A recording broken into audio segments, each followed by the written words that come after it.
Desde Argentina, energía de la nueva conciencia. Mantra.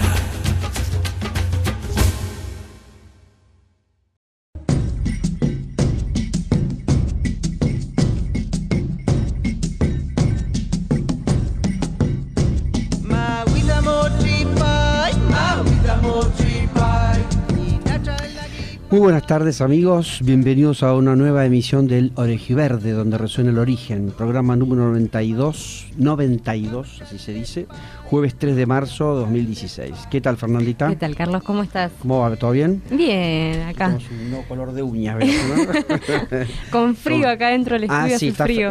Sí, bueno, pero afuera hace hace mucho calor, pero bueno. Bueno, hoy tenemos un programa muy especial, largamente esperado este invitado, la verdad que finalmente pudimos traerlo. El tema es Animales Sagrados. El programa de conservación del cóndor andino incluye la recuperación del profundo sentido espiritual que para los pueblos indígenas tiene el ave voladora más grande del mundo.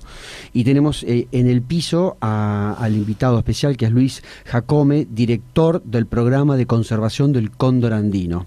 ¿Cómo estás, Luis? Bien, un gustazo estar acá con ustedes compartiendo hoy este encuentro. Bueno, muchísimas gracias por venir. Como le decimos a todos los invitados, sabemos que venir hasta la radio, por más que la radio está en un lugar cómodo de la ciudad y eso, pero siempre es un tema poder venir a la radio. Así que te agradezco especialmente porque para nosotros es muy importante la cara a cara, ¿no? Como estás vos cara a cara con los cóndores, ¿no? Con los pájaros, ¿no? Es así. Luis, bueno, ¿cómo fue que empezaste a interesarte por los cóndores? Bueno, una pregunta difícil porque podemos tomarnos todo el programa. Mira, arranqué allá por el año 91, en agosto del 91. Mi primer contacto con estos pájaros fue en el 80 y pico, en el 82. Yo fui criado acá en Buenos Aires, en la ciudad de Buenos Aires, y por allá por el 82 pude ir a la montaña por primera vez. Me acuerdo que fui a Bariloche, a un cerro que se llama Cerro López, que tiene un pico que llaman pico turista. Y así como llegué a Bariloche por primera vez, subí a ese pico de una, ¿no? Sin anestesia, sin haber subido jamás una montaña. La primera vez. Por primera vez, así de una. Y cuando estuve arriba, tuve una vista increíble. Se veía absolutamente todo, una cosa impresionante. Y vinieron a verme los cóndores. Tuve la suerte de tener cóndores volando bien bajitos. Hiciste contacto. Y vos sabés que para mí fue un encuentro muy fuerte, porque pensaba, pucha, estos pájaros, en aquel entonces sabía que esos pájaros se estaban extinguiendo, ¿no?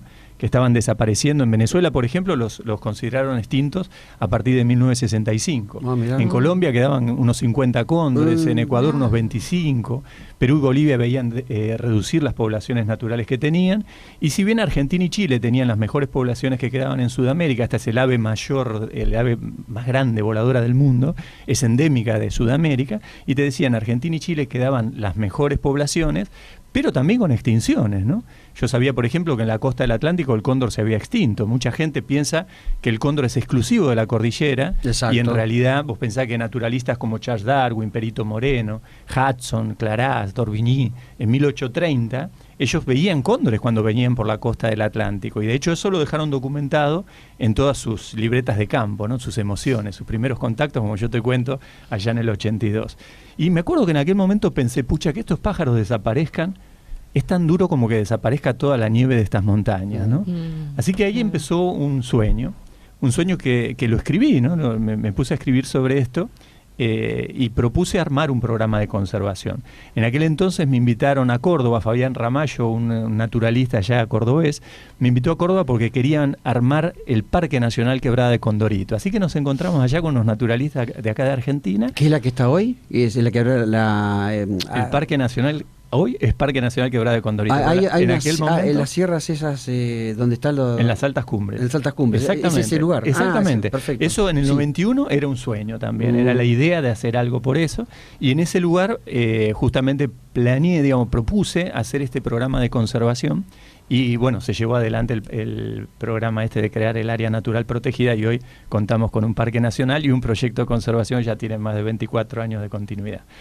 Y desde entonces, desde que empezamos a trabajar, el proyecto tiene como pilares fundamentales de trabajo, después te los puedo contar más o menos cuáles son, pero un poco la estrategia de inicio del programa. Quería compartir así con ustedes. Cuando arrancamos el programa, yo decía, pucha, ¿no?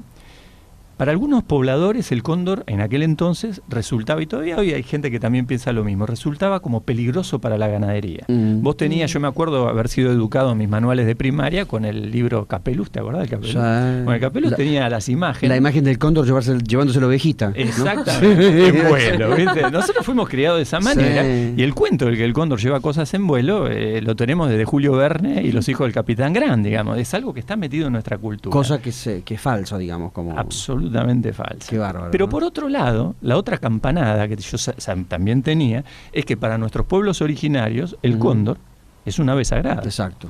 Entonces yo digo, pucha, desde entrada, ¿no? Digo, esta gente sabe algo que evidentemente nosotros desconocemos. Porque el hombre andino, por ejemplo, ha sobrevivido en el Ande gracias a la ganadería, o sea, el uso de los auquénidos, como ellos lo llaman, la llama, la alpaca. Exacto. De ahí sacan la lana, la carne, el transporte, hasta con la feca se hacen fogones. O sea, es obvio que una cultura que sobrevive en el Ande, como en el desierto con el camello, ¿no? En Asia, bueno, en el Ande se sobrevive gracias a los auquénidos. Y esta gente ganadera no solo respeta al cóndor, no es que le da lo mismo, no, lo honra. Exacto. Entonces digo, pucha, ahí hay algo, ¿no? Y esto no es algo milenario que haya ocurrido y que ya se dejó de hacer, todo lo contrario. En la actualidad esto sigue ocurriendo. Las comunidades aymara, las comunidades quechua del norte, del Ande, cuando faenan un animal, entregan parte de la faena al cóndor, al abuelito cóndor, y esperan que el cóndor venga a comer esa faena, porque es parte de un augurio, de un mensaje que ellos leen, ¿no? Y no es exclusivo del norte, en el sur pasa exactamente igual. Nuestras comunidades mapuches también, exacto, cuando faenan un animal, entregan parte de esa carne a los hermanos, como ellos se consideran, ¿no? Al puma, al zorro, gente de esta tierra, ¿no? Y comparten esa hermandad con el resto de los seres vivos. Y no solo le entregan la comida, sino que fíjate que hasta las mujeres son las encargadas de cantar los taíles, los cantos sagrados, para que venga el zorro y coma lo que necesita. Entonces uno dice, pucha, esta gente... Y lo mismo pasaba con los gununacuna, ¿no? Y nos remontamos a miles de años del pueblo tehuelche, como lo llamamos ahora. Digo, todos nuestros pueblos originarios lo han honrado, así que hay algo para aprender, hay algo para saber, y de entrada nomás el proyecto, allá en el 91, en agosto del 91, nace como si se tratara de las dos alitas de un mismo cóndor, uniendo la ciencia, el último adelanto biotecnológico, con la cosmovisión de los pueblos originarios. Correcto. Desde el lado de la ciencia hay un montón de cosas que podemos hacer, pero del lado de los pueblos, lo que quisimos de entrada acercarnos, esa es la idea de respeto, ¿no? Esa es la idea de honrar la vida.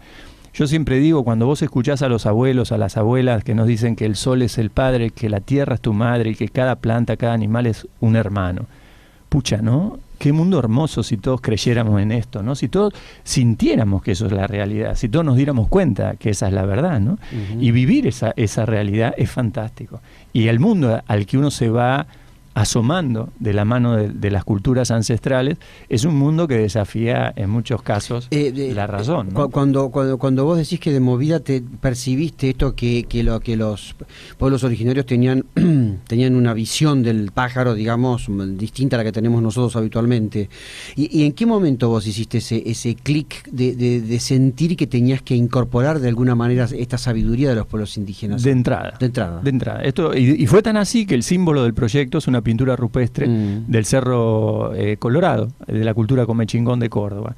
Y utilizamos eso como un mensaje, ¿no? Un mensaje que queríamos dar, porque esa imagen representa el contacto, la relación del hombre con estas aves ancestrales. Y no nos equivocamos, vos sabés que no nos equivocamos. Al principio, cuando empezamos en principio me acuerdo, la primera liberación que hicimos de cóndor, bueno, te tendría que contar un poco el proyecto, ¿no? Contanos un poco, para que veas cómo todo esto se integró al programa. Le contamos a los oyentes que la base del proyecto, del programa, está en el Zoológico de Buenos Aires, ¿correcto? Exacto, yo soy... Bueno, el zoológico últimamente tiene un poquito de mala prensa, sin embargo tiene muchas cosas muy buenas, como por ejemplo este programa, ¿no? Es decir, digo mala prensa por el tema de toda esta movida que hay con los zoológicos a nivel mundial, ¿no? Es una realidad. Eso si tenemos algún momentito, pues en algún momento lo podemos tratar. Pero lo importante es que el programa está en el Zoológico de Buenos Aires. Yo he presenciado eso. Yo he presenciado el lugar donde se recuperan los cóndores, donde aparecen pájaros, inclusive como sabiendo que hay un lugar de sanación, ¿no? Es fantástico eso. Bueno, contanos un poquito de eso. Sí, esto se da en origen con el Zoológico porteño. Es algo que la gente lo conoce. El programa tiene muchísimos años de permanencia y realmente ha llegado muchísimo a la gente. Y sin duda es una de las razones, de los motivos por los que los zoológicos pueden ser útiles en este momento. Yo esto lo digo siempre, ¿no? Los zoológicos son herramientas recontra importantes para la conservación. La discusión debiera centrarse más que nada en que cumplan el rol que tienen que cumplir, me parece. Y creo que el ejemplo del cóndor andino es un ejemplo clave, y no es el único en absoluto, porque te digo, coordino un comité de conservación internacional de Latinoamérica en conservación y conozco muy bien los beneficios que pueden dar los zoológicos a la conservación. Lo que pasa es que para eso hay que explicarlo. Tal vez eso merece como todo otro tema, ¿no? Otra charla al respecto. Ahí está, pero lo dejamos planteado el tema. Dale, esta charla en relación al cóndor, te digo, el proyecto tiene como pilares fundamentales. Uno de ellos tiene que ver con la incubación y la cría en cautiverio, justamente. ¿Por qué? Porque las aves los cóndores tienen muy baja tasa reproductiva, van a tener una cría cada 2 o 3 años y ponen un solo huevo y logran su madurez sexual recién a los 12 años, imagínate. Y cada incubación es de las más largas que hay en el mundo de las aves, ¿no? ¿Cuánto vive un cóndor? Pueden vivir hasta 75 años. Mira, tenemos registros de 75 años. Humana, y es muy parecido al hombre. Muy parecido al hombre. Muy parecido al hombre. Y vos fíjate que lograr la reproducción en cautiverio era un objetivo táctico del proyecto, porque no había reproducción en Latinoamérica prácticamente. Y obtuvimos allá en el año 96 el primer pichón nacido en el 1993, el primer pichón nacido por incubación artificial en Latinoamérica, a través de esta técnica de retirar el huevo que ponen y al mes la pareja pone un segundo huevo. Ese segundo huevo se lo dejamos al cuidado, todo esto en cautiverio, queda al cuidado de la pareja. Y el primero que criamos, lo criamos con asistencia de títeres de látex, en aislamiento humano, ellos no nos ven nunca, y utilizamos estos títeres que los realizó Néstor Segade, el jefe de escenografía del Teatro San Martín. Néstor armó 2 títeres que representan a los papás, el macho con cresta, la hembra sin cresta, ojitos rojos para la hembra. Y el pichón interactúa con los títeres y hace lo que se llama el imprinting, la fijación de esa imagen como su congénere. Esto es fuertísimo, y es tan fuerte que nos ha pasado, sin querer, de cambiar algún títere para atender al pichón y que el pichón no lo reconozca, que para nosotros era lo mismo. Sin embargo, él no lo reconoció como su padre y se asustó como si otro cóndor hubiera entrado en su nido. Él ya reconocía a la que él conocía, digamos. Así de fuerte es. Y vos lo criás unos 2 meses con esta técnica, luego lo pasás a vivir con corrales de maduración con los otros pichones y con otros cóndores adultos, y el reconocimiento es inmediato. O sea, se reconocen inmediatamente. O sea que el pichón a los 2 meses después de los títeres pasa a vivir con los otros cóndores. Claro, ya lo pasamos a vivir con otros cóndores hasta los 5 meses, que ellos ya logran su madurez, digamos, de las plumas, que ya tienen su plumaje marrón ocre, y ahí van a los programas de liberación. Te cuento un par de cosas en relación a esto. ¿En qué momento es liberado desde que nace? ¿A qué edad? Claro, vos necesitas, una vez que nace, son como mínimo 2 meses de criarlo en la nursery. De la nursery en aislamiento humano pasa siempre en aislamiento humano a vivir en corrales de maduración que llamamos nosotros. Estos están en el Zoológico de Buenos Aires. Pasan a vivir en esos corrales hasta que cumplen los 5 meses. A partir de los 5 meses ya pueden ser derivados a programas de suelta. Los llevás a los lugares de suelta, que hemos liberado cóndores en Venezuela, Colombia, Bolivia, Chile, Argentina, ¿no? Por todos lados, 158 cóndores liberados hasta ahora. Y estos pájaros que se liberan tienen que estar sin experiencia de vuelo, tienen que estar 2 meses en el lugar de suelta, esperando, adaptándose y relacionándose a otros cóndores del lugar hasta que los soltás. Y una vez que los soltás, necesitas... Porque él no sabe volar, además. Exacto, necesitas un año... Por eso, necesitas un año para que aprenda a volar, que aprenda dónde están sus lugares. Por eso tenemos bases de campo. O sea, ¿un año tardan en aprender a volar? Exactamente, y al año ya viene la segunda camada. Entonces, con una rueda, ¿no? Y perdóname, me quedó flotando lo del segundo huevo. Exacto, el segundo huevo es la cría parental. O sea, ahí no hay títeres, ahí están los... Ahí están los papás, llevan adelante su cría, y a los 5 meses se retira esa cría de los padres y se junta con los otros pichones. Proceso. Claro, y así trabajamos con el zoológico La Barría, La Máxima, claro, Quinteros en La Rioja, con los principales zoológicos del país, recibiendo esos pichones y formando la bandada que cada año se libera en algún lugar que haga falta donde el cóndor sea extinto, como por ejemplo la costa del Atlántico. La costa del Atlántico, eso va a ser una temita aparte. Decime, estos lugares que mencionaste, Olavarría, ¿esos son lugares de crianza de cóndores también? Son otros zoológicos o otros centros de cría, entonces donde tenemos parejas, porque además de esta patita que es la reproducción y la incubación y cría en cautiverio, hay otro pilar del proyecto que es el rescate y la rehabilitación. Desde que empezamos a trabajar con esto, nos llueven llamados de distintos puntos del país dando aviso de que hay cóndores en problema, que chocan contra cables de alta tensión, que son envenenados, que son baleados, una serie de problemas gravísimos que es importante charlarlo. Es todo un tema también bien de mucho interés para que la gente sepa lo que está pasando, sobre todo con el tema de veneno, ¿no? O sea, desgraciadamente, yo digo, estas dos realidades ocurren hoy a la vez, ¿no? Por un lado está esta realidad fantástica de la que hablábamos antes, de los pueblos cantando canciones para compartir la comida, pero por el otro lado hay gente que cree ser dueño de la tierra, se cree el dueño, no la madre, sino el dueño, y cuando y suelen matar animales, pero no para compartir, sino para ponerle veneno, para hacer que otros carnívoros grandes, como puede ser el puma, el zorro, mueran, y esto no solamente causa la muerte de pumas y zorros, sino que además toda la cadena de carroñeros se ve afectada, como el cóndor, que cumple ese rol invalorable de ser el que limpia los campos de foco de infección, porque este animal es capaz de bajar a comer animales muertos que están con enfermedades y ellos mismos al comerlo lo limpian, ¿no? Así que están cumpliendo un rol ecológico insustituible y un rol cultural del que hablamos siempre, que también es insustituible, como este lambón simbólico con el pasado cultural de Latinoamérica, ¿no? Vamos a dejarlo a Luis que descanse un poco. Es maravilloso esto realmente es un emprendimiento extraordinario, ¿no? Es muy admirable esto que hace Luis y todo su gran equipo, ¿no? Bueno, incluso le sacamos una nota, publicamos una nota en el diario, en el Orejiverde, que creo que se llamó Volando con los cóndores, ¿no? Volar con los cóndores. Volar con los cóndores. Así que le recomendamos la nota también, que acá está toda una entrevista a Luis, pero acá lo tenemos en vivo y en directo. Bueno, vamos a hacer un corte musical. Un pequeño corte, sí. Dale. Vamos a escuchar Canción de la Victoria, interpretado por Red Hot Singers.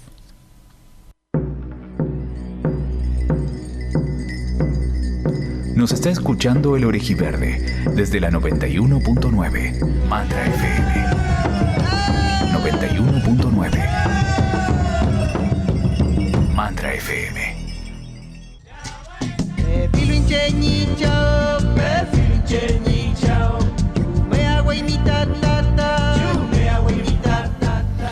Bueno, seguimos con Luis Jacome, el director del programa de conservación del cóndor andino. Nos estabas hablando de Pailemán, Luis. Esa es una parte importante del proyecto, ¿no? Que tiene que ver con el Océano Atlántico. Sí, para nosotros siempre fue la frutilla del postre. Cuando arrancamos en el 91 pensamos, ¿no? Qué fantástico sería poder devolver el cóndor a la costa atlántica, ¿no? O cuando escuchás cuando lees, ¿no? las crónicas de los naturalistas, decís, pucha, eso emocionaba a la gente, ¿no? ¿Y por qué no podemos sentir nosotros la misma emoción de ver a los cóndores volar por la costa, ¿no? ¿Por qué los perdimos? Y bueno, los perdimos justamente por eso, por la llegada del hombre blanco con una nueva concepción del animal, y le declararon la guerra, ¿no? Constantemente. Así que bueno, por otro lado no sabíamos dónde estaban las condoreras, los viejos lugares que los cóndores usaban, porque los naturalistas no nos dejaron el waypoint, ¿no? Pero allá por el 2003 tuvimos la suerte de tener un viaje guiados por el cóndor, ¿no? Directamente, te lo diría. Fue una cosa increíble, fantástica, que nos permitió llegar a la Sierra de Pailemán. Esto es la provincia de Río Negro, ahí cerquita de San Antonio Oeste, las grutas, para que la gente se ubique, la península de Valdés, por ahí como para que ubiquen la zona. Exacto. Y bueno, a partir de que encontramos el lugar, nos pusimos en contacto con Manuel Cayú, el lonco de la comunidad de Los Berros en aquel momento, y le dijimos, bueno, Manuel, vos estás trabajando para retornar la cultura, ¿no? En tu gente y las antiguas ceremonias que se hacían en el lugar. Y nosotros estamos trabajando para retornar el cóndor que alguna vez vivió acá en la costa del Atlántico. Así que creo que tenemos que trabajar juntos, ¿no? Y Manuel, vos sabés que dijo, me encanta la idea, pero vamos a ver si hay permiso. Y ahí en su casita en Los Berros salimos al patio de su casa, ¿no? Y en la tierra le hizo ahí un pedido a su tachao. Y habló en mapuzundún, cosa que yo no domino, y estuvo hablando muy emotivamente con Tachao y nos dijo, sí, vamos a hacer lo que vos querés, Luis, lo que vos venías a proponer lo vamos a hacer, hay permiso. Y me acuerdo siempre de este permiso de Manuel, ¿no? Y a partir de ahí, del 2003, empezamos a liberar cóndores en la costa atlántica, en Pailemán. Ellos tenían información de que los cóndores habían estado ahí, ¿no? Sí, por suerte vos sabés que encontramos abuelos como Manuel Cayú, Martina Catriel de Sierra Pailemán, varios abuelos de la zona que recordaban al cóndor viviendo ahí, que sus padres le hablaban de ellos, ¿no? Y de hecho Pailemán, el nombre de la sierra misma, remite en Mapuzungún a cóndor echado, al lugar del descanso del cóndor, que son las condoreras, los lugares donde los cóndores se reúnen a dormir. Exacto. Así que ahí en diciembre del 2003 liberamos cóndores por primera vez, una zona súper desértica, estamos hablando de la región fitogeográfica de monte, un lugar donde no llueve nunca, ¿no? Toda la vegetación llena de espinas, bien achaparradita, ¿no? Y me acuerdo que cuando hicimos la primer suelta, ejemplares así, criados en cautiverio como contábamos, ejemplares de los de rescate, todos esos ejemplares que se crían o se rescatan, siempre se liberan en ambientes naturales, ¿no? Y bueno, te decía, la primera liberación que hicimos en Pailemán, me acuerdo que Manuel hizo su pedido y colocó un pedido en la sala de estos condoritos que se iban a liberar. Primero 5 íbamos a soltar. Y el pedido que hizo fue, para mí, una lección de ecología, ¿no? Porque fue fuertísimo ver al abuelo arrodillarse, besar la tierra, el polvo de la tierra, y llorando pedir en su Mapuzungún Atachao que le traiga agua. Agua. Ver a un abuelo llorar y pedir por agua, cuánta cosa tonta, estúpida uno anda pidiendo todos los días, creyendo que la necesita, ¿no? Y este abuelito pedía agua. Así que para mí fue realmente una belleza ver que esa noche llovió, y pensé, digo, pucha, qué alegría, al abuelo le llovió, ¿no? Qué alegría. Al año volvimos a liberar. Ya otras comunidades vinieron, el Taitaulpo, la comunidad de Mincacu y Tahuanteyuyupa, gente del Perú, hemos recibido gente de Ecuador, de todo el mundo que se va sumando, ¿no? a consagrar el retorno de estas aves maravillosas al mar. Y en la segunda oportunidad también se volvió a pedir por agua, porque es lo que hace falta en la zona, y volvió a llover. La tercera vez que fuimos a liberar, te confieso que yo me sentí un poco incómodo, porque digo, pucha, esto es el desierto, y andar pidiéndole a los cóndores que traigan el agua es como mucho peso para los pájaros, Es ¿no? una obligación, claro. Claro, yo te digo, me sentía incómodo, ¿no? Digo, pucha, no será como mucho, ¿no? Y llovió, volvió a llover la tercera vez. Qué bárbaro. La cuarta vez, también. Y la quinta se repitió lo mismo. La sexta, la séptima, la octava, y aunque usted no logré la novena, la décima, decimoprimera, decimosegunda, creer o reventar, decimotercera, ¿no? y decimocatorce, ¿no? Sí. Nosotros tenemos un 100% de lluvias cada vez que hemos liberado un pájaro. Hasta ahora liberamos 48, el último fue en octubre. Pueden entrar al Facebook del proyecto, que es Proyecto Conservación Cóndor Andino. Bien. Y van a ver las imágenes que teníamos un arroyo corriendo por la puerta de la casa. Qué bárbaro. De hecho, tan así que han increíble. nacido plantitas en el lugar que antes no había, ¿no? Y ellos te dicen simplemente, Luis, si uno le pide agua a la madre, ¿cómo se lo va a negar? Bueno, lamentablemente se nos acabó el tiempo. Qué maravilla de historia, ¿no? Bueno, Luis, te vamos a comprometer para otro programa, por supuesto, ¿no? Pero yo te quiero hacer una última pregunta para que me contestes en un renglón, a ver tu capacidad de... vos hablaste al principio de que todo empezó con un sueño, ¿no? Con un sueño tuyo, y lo realizaste. Yo te preguntaría ahora, ¿cuál es tu sueño ahora, de aquí en adelante?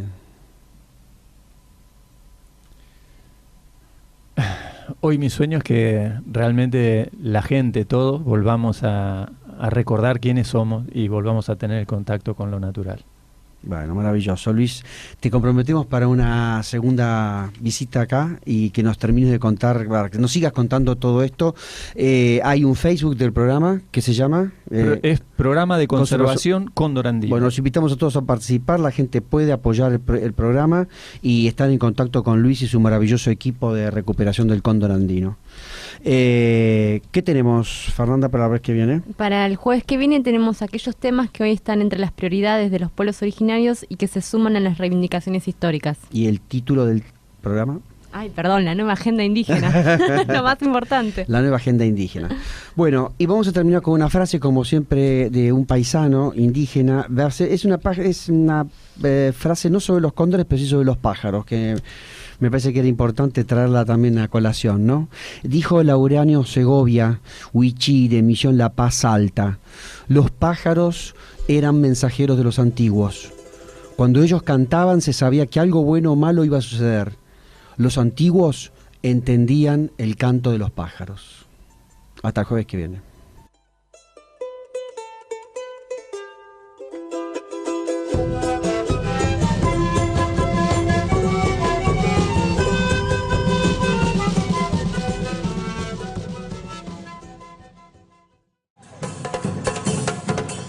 Desde Argentina, energía de la nueva conciencia.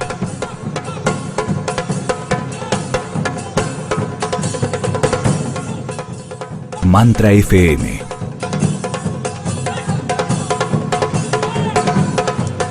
...91.9... Vibración de la nueva conciencia.